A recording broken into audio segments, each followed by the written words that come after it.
So here's the thing, when we're talking about maps and people who hold on so tight to an identity that was created by white colonizers, right? A lot of the identifications we have based on country are not real. They are not even for us. Being South African was never for you, right? So let's look at the ancient maps of South Africa. Here's one.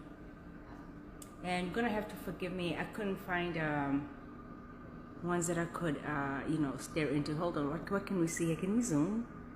Okay, so that's an example of a map. And to get maybe if you could figure out the year. Oh no, let's not do that.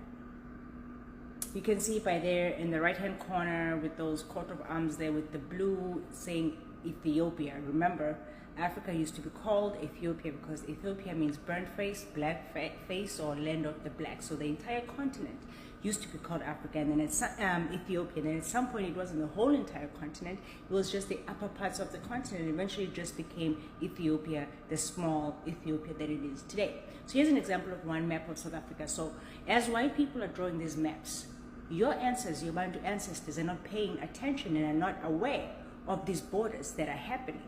They've been used like chess pieces. They've been using like checkers pieces. Just move left, right. Nobody gives a damn about who they are indigenously, right? Here's another map when South Africa was just called the Cape Colony. And you can see how it's sectioned. It does not look like it looks today. Okay. Another one. And you see how the coastal areas all have all those names. This is not how the current map in South Africa is divided. I'm just trying to tell you that for a very long time, for hundreds of years.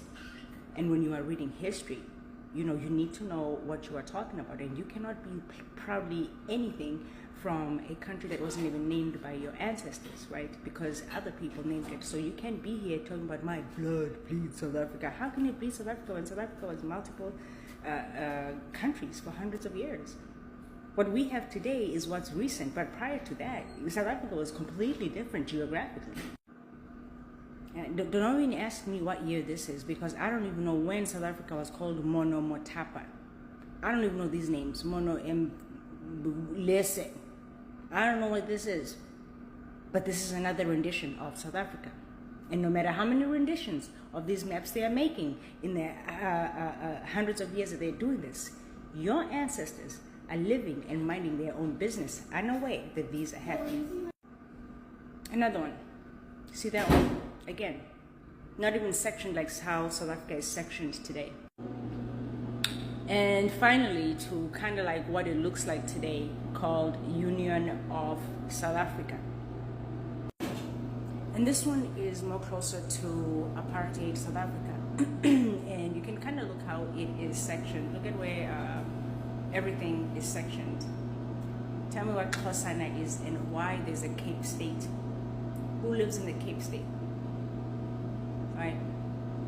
So you have to be careful when you are fighting hard for an identity, because sometimes this identity that you think you are is not your identity. It's an identity that white people and colonizers created for you, and it looks really ridiculous when you are out here with people who are educated in history and you're like, I am this and I am that.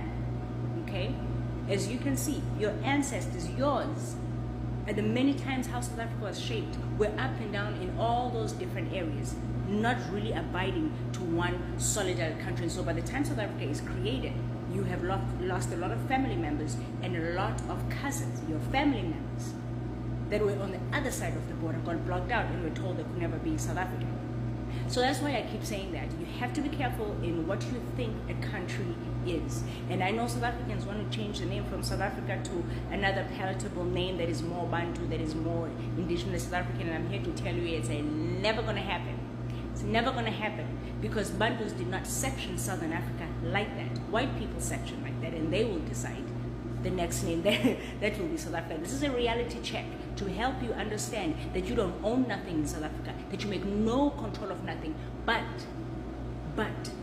trust my South Africans to be the loudest online and in the comment sections. Useless information, because if you really want to make changes, you need to go back to the government. You need to go back to the forms of apartheid and ask yourself, why do we still follow laws and everything that was created in apartheid? It's not that hard. But what is hard, I'm sure now, is going to be the separation of understanding that you are not the name of that country. That's why you need to focus on your ethnicity. on your people. Ngumntu, Lihlubi, Umzulu, Umpedi, Umtswana. Those things are your ethnicity and your identification.